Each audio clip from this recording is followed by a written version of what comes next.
Hello everybody, what's going on? My name is Mists, and today we are here with Warhammer the End Times Vermintide Sigmar's Blessing. Now, in this DLC, as they call it, the first part of DLC, they're going to alternate it between free and paid. This is free, the next one will be paid. But I hesitate to call it a DLC. I mean, it is a DLC, but it's a weapons pack DLC, to be fair, really. It's mostly about improvements to the loot system, influencing loot in your favour, and giving you the ability to basically pull loot out of your arse at random by using tokens, which we'll go look at now. If we head down, in the Red Moon Inn, Franz is probably... Nope, not going to say anything. Alright. We go to the Shrine of Solace, which is located here, near the Forge. We can... for ourselves, we're the Bright Mage, whack on this trinket and trade in our white tokens, greens, blues, or now exotics, because they now gave you the option to break down exotic weapons recently. If you have enough, so 40 white ones, we can make ourselves a ranged weapon for the Bright Wizard, or we can random it up. Whether that gives us a ranged or a melee, we don't know. I don't think it's going to generate something for the dwarf. That would be a bit silly, considering we're putting the Bright Wizard token in here, so I'm guessing it's just going to choose either a melee or a sword. Now, even though this does show a sword, I know that I can use maces, so this could be a sword, it could be a mace, you never know. So that's fun, if you only like to use maces, which I do. I think the maces are best on the Bright Wizard. You could end up with a sword and...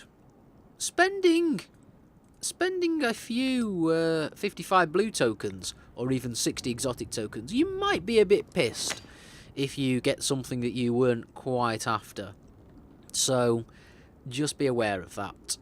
And that's the Shrine of Solace. Now, these tokens, they did add the ability for you to also obtain them now, rather than breaking down your gear at the forge, you know, salvaging from it, you get those tokens. They've added the option of getting them if you were to fail during a run, but you have to progress so far through. So if you get most of the way through and you die to like the last boss, or one guy runs on ahead and pulls the rat ogre while everyone else is AFK or whatever, and you all wipe, you may now get these as rewards. I don't think it's going to give you exotics, probably, unless you're on like the hardest tier of difficulty. I'd suspect you're more likely to get blues in that instance, but that is another way of obtaining them. And of course, all you level 60s out there, you probably have a lot of items in your bags to break down. Shh, Franz, shh. Now, you can also influence loot in your favour. We have trinkets. We find ourselves with the trinkets of Carillian's Everbreak, Witch Hunter's Handbook, and so on. I, of course, have whacked on Sienna's Hearthwind, so loot rolls are now sort of tipped towards the favour of giving me items for this class, rather than me getting random things for, like, the dwarf that I'm never going to use, because I play the mage, because I know what I'm doing, I like the feel of it, I don't want to be forced to play something that I'm just not familiar with. So now you have the option of, if you want to stick with one class, gearing the loot towards that class, and if you do fancy playing as something else but you don't want to get loot for the dwarf, you just fancy playing him for a bit, whack that trinket on and your loot will be geared towards your mage, your main character, or whichever one you decide to play. Now, the core meat and veg of this DLC, or Weapons Pack DLC, is the addition of 40 new weapons. They are red tier weapons, so I've got greens, I've got blues. You see purples here, you see the purple. Well, you don't see purple at the shrine, you see the exotics at the shrine. There are orange in the game. So it doesn't look like you can make yourselves purples, but you can make oranges. So the red tier is the even greater tier above that. There are a total at the moment of 40 veteran weapons. Those are the red tiered ones. You may only acquire each one once, and their traits can only roll perfectly. Now, not entirely sure what that means. If we look at our Vicious Shrieker Staff, a blue, our traits are Bloodlust and Knockback. Now, these were randomly assigned when we made this. We whacked things together in the forge.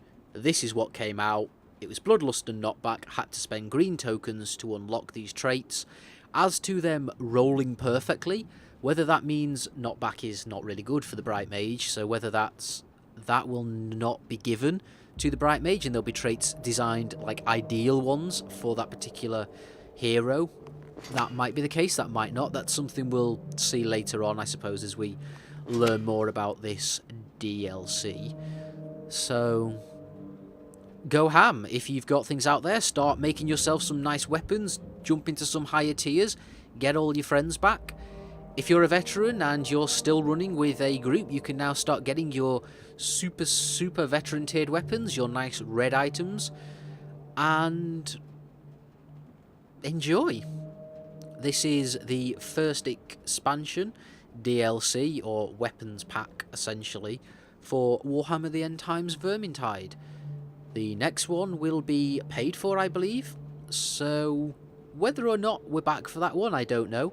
I'll see how I feel with this new loot system, see if it seems to pan out, or if it's more buzz than actual substance. You know, it says that, you know, there's going to be a lot more chances to get items that you need, but does that pan out, or are the dice rolls still pie in the sky?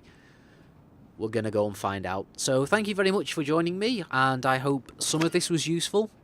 You can also find this on the patch notes when you launch the game, you know, if you don't click through that screen, or if you've not chosen to skip launching the game without the launcher. My name's been Mists, and I shall see you all in future videos. Goodbye.